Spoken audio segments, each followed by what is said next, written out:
Shikoyat qachon qilinadi tenderda? Qachonki siz berayotgan taklifingizga o'zingiz ishonsangiz, sizdan past narx yo'q va siz beradigan takliflar eng zo'ri narx bo'yicha, taklif bo'yicha, hujjatlar bo'yicha kamchilik bo'lmaganligini siz o'zingizga ishonch bildirsangiz va bu borada siz korrupsion holatni sezsangiz yoki shubhani sezsangiz, bu borada protokol chiqqandan keyin 48 soat ichida siz aynan tender sayti orqali siz ariza qilishingiz mumkin. Ya'ni boshqatdan ko'rishi uchun, boshqatdan ko'rib chiqishi uchun shikoyat qilishingiz mumkin.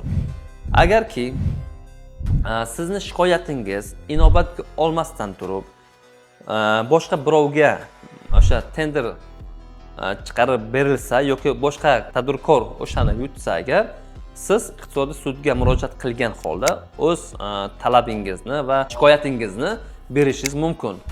Sud buni ko'rib chiqadi va kerak bo'lsa bu shartnomani, tenderda bo'ladigan shartnomani bekor qiladi va boshqatdan savdolarga chiqaradi.